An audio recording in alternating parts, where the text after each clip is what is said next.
Hey guys, so tell me why I'm editing today's video and I deleted the entire introduction. Like it's gone. Like I don't know where it went, what happened to it, how I deleted it, but it's gone. So now I have to re-record it, which is whatever. Like I'm gonna just do it. So welcome back to my channel. If you're new here, welcome. My name is Ash. I make nursing school videos and today's video is on what to expect after you get accepted into the nursing school program, which you will because I just spoke it for you. Duh, like it's already done. You went on YouTube and you searched what to expect after I get accepted into the nursing school program because you know you're gonna get accepted. So just to make that clear, you will get accepted, okay? It's gonna be your time. So if you're interested in that, keep watching and don't forget to subscribe to this channel. So the first thing that you should expect after getting accepted into your nursing school program is an orientation day.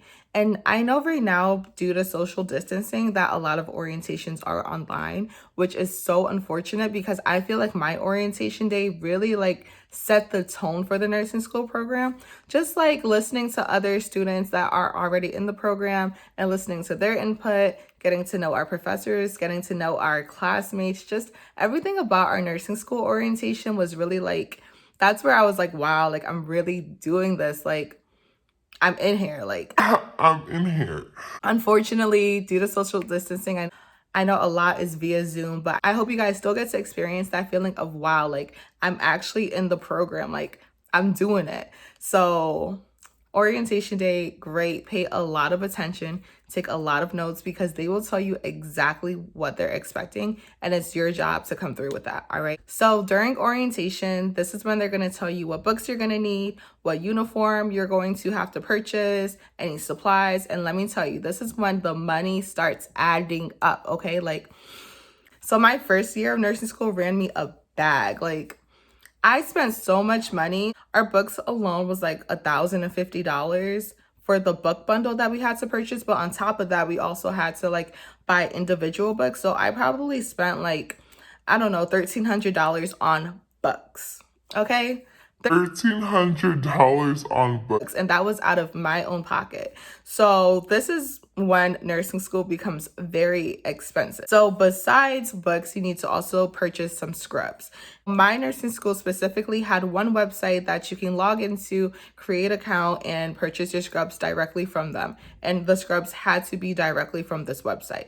So for me, I purchased 2 tops, 2 bottoms, and a jacket. Probably roughly about $100 for 2 tops, 2 pants, and a jacket. So this is my advice for you guys and why I wanted to get this video out now, just because I know that a lot of fall programs haven't started yet. But if you can, work as much as you can, or if you're getting unemployment, save that money because, guys, it gets real. They take all your coin, they take all of your money. So just to let you guys be prepared, it gets expensive. So fortunately for my program, they did supply us with some supplies such as our stethoscope, our blood pressure cuff, our pen light. I think that was all. Oh, and a lab bag. But I just went ahead and still purchased my own stethoscope just because I just wanted my own. And I still use the blood pressure cuff. I still use the pen light, even though I did purchase some more pen lights too. I think I'm actually gonna make a video on everything that I've purchased for clinical, just so that you guys can get an idea. But yeah, so if they don't supply you with supplies, just be prepared to spend that money too. I think my stethoscope was the most expensive, and yeah, be prepared. Before you guys even get to clinicals, you're gonna have to be up to date on all of your immunizations. So for my school, it was our Hep B, our varicella, our MMR, our Tdap, and we also had to get a yearly TB testing. So if you're not up to date on any of those immunizations, I suggest you just go ahead and get it out the way. So for my school, we also have to have a physical. So what I did is I booked my physical, and then I asked my provider to send orders to the lab for my MMR titers, my Hep B titers, my varicella titer, just because that was going to be the most cost efficient way for me, rather than just going to an urgent care or something. And also because I was already there, so it was the most time efficient way for me too. So just go ahead and do that. Once you schedule your physical, just remember to ask your doctor if you can get those titers. So if your titers come back negative and you have to go ahead and get booster shots, that's another expense. So on top of getting the initial titer and then possibly having to get booster shots, then after that, you're gonna have to get titers again to make sure that those new vaccines are in your bloodstream and that they are not positive. So I don't know how much everything's going to cost you, but that's just another expense that you have to worry about if you are not up to date on your immunizations. So listen to me and just get it done now so that you're not like scrambling before the semester starts and you need to go to clinical and they're not gonna accept you into clinical unless you have this done. Like, just do it now, get it out the way, and yeah, you'll be fine. So also we need our flu shots for our clinical. It's mandatory, you cannot opt out of it. So I get my flu shot done at my job, which saves me money. Actually, I don't even know if the flu shot, do you have to pay for the flu shot? I don't even know, but I know you can go to like CVS or like anywhere just to get, or any of like those pop-up flu clinics just to get a flu shot when the time is near. But I'm letting you guys know, do not go ahead and get your flu shot now. Like, as you know, every year the flu shot changes. So if you get your flu shot in August and the new flu shot comes out in October, you're going to have to get the new flu shot even though you already got a flu shot a couple months ago. So just save the flu shot until they tell you that they're ready for you to get the flu shot, okay? I'm just trying to save you guys trips and unnecessary pokes in your arm, okay? Another thing that we have to do yearly is our TB testing. So the TB testing is when you can either go ahead and get a T-spot, which means that it's just another simple blood draw and they'll send it off to the lab and have your results in. Or you can get the other TB test done. I forgot the name of it. It's like a PPD. What, don't quote me on that, but you can get the other TB test done where they put the bubble in your arm, you go home for a couple days, and then you go back and they read it. So I had to just get mine done a couple weeks ago, and I think that was roughly $36. So that's another expense. And also every 10 years you have to be up to date on your Tdap. So just to let y'all know, if you've gotten it when you're 10 and you're about 20 now, you're probably gonna have to get another Tdap. So it is what it is. All right, sorry guys, I'm back. I had to go get a package, but where was I? So another thing that I had to spend money for right out of pocket was our drug test. Our drug test last year was $75, and I had to just go ahead and do another drug test because we have to do a drug test every year, and that was $70. It was $5 cheaper. I'm not questioning it, but that's $145 that I just spent on 2 drug tests, literally to pee in a cup. $145. Like, nursing school is expensive. I'm just warning you guys. I'm just warning you guys, okay? So after you're done spending all that money, you're gonna have many trainings. So you're gonna have like a dementia training specifically for your clinical site. I know for the first 2 weeks, I suggest not working because for your clinical site, your orientation days might be very different than the actual days you're going to be doing your clinical rotation. All right, guys, so during your first 2 weeks of school, there is a mandatory math exam.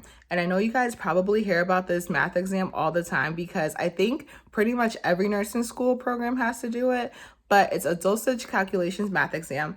And I know it sounds very intimidating, but I am not the best at math. And let me tell you, if I can do it, you can definitely do it. So for our program, we get 3 tries to take it. And if you don't pass on the 3rd try, you are out of the program. But fortunately, we have to take it every semester, and I passed on the 1st try every time. So when I tell you guys, like, as long as you do practice questions and you remember the formulas and your conversions, you are good. Like, you're good. And you also want to really understand the formulas and the conversions because those math, I know for my lecture exam, they always add 5 math questions on every exam. So it's not like something you can study for and then just be like, all right, I got it. Like, I'm good. Like, I don't need to know it no more. Yeah, no.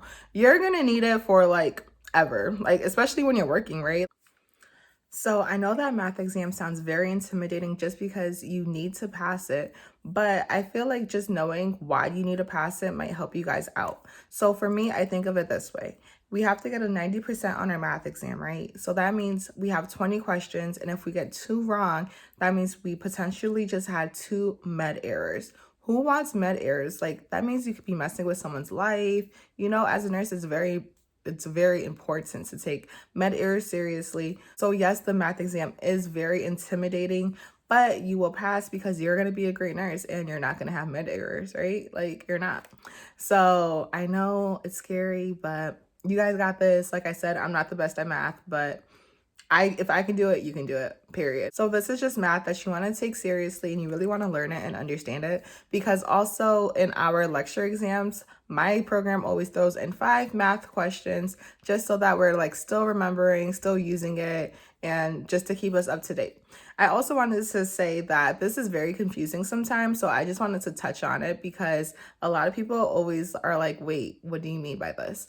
It's the fact that for our program, you need a 77% average on your exams.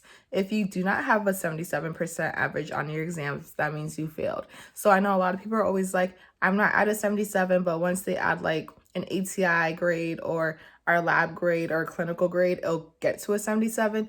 That is false, okay? That is not how it works. You need a 77% on just your lecture grades alone.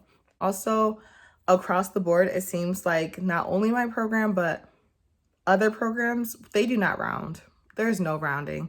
If you are at a 76.4, you failed. There's no rounding. And I know you guys always hear those horror stories like, I failed by 1 point, I failed by half a point, I failed by a quarter of a point. They're true. So just take the exams as serious as you can. Always study for them. Always focus on those, because that is what is going to keep you in the program or dismiss you from the program. So that's everything that I think you should expect after getting accepted into nursing school. Thank you guys for watching. If you haven't already, go ahead and subscribe and join the gang, and I will talk to you guys later. Bye.